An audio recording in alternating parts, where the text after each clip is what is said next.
Та бүхэн сайн харж байгаа бол одоо ингэж штэ. Бид нар одоо энэ үндсэн хуулийн нэмэлт өөрчлөлтөөр ч гэсэн одоо энэ эрх хөрөгчдийг оруулаасаа гэж нэг зүйлийг маш их шаачсан дэр бол байгалийн баялаг ард түмний дундын өмч байх ёстой, тийм ээ? Дундын өмч.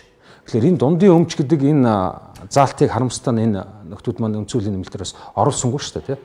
Тэгэхээр энэтэй холбоотойгоор ямар одоо жишээнүүдийг дурдах гэдэг нь гэхээр энэ юуны салхитын мөнгөний орд маань өөрөө бол анх одоо хүмүүсийн хооронд худалдаа хийгдэхдээ $1 сая заргаж ирсэн орд. $1 сая, тийм ээ. А гэтэл өнөөдөр яасан гэхээр тэр $1 сая заргаж ирсэн нэг л ордоос бүхэл бүтэн одоо тэтгэвэр авж байгаа бүх хүмүүсийн өрийг тэглэх болцоог одоо ирэх барьж байгаа нөхдүүд маань олж харсан байна. Одоо л. Тэгтэл энэ салхитын мөнгөний орд бол Монголд одоо байгаа хэдэн зуун ордын зөвхөн нэг нь.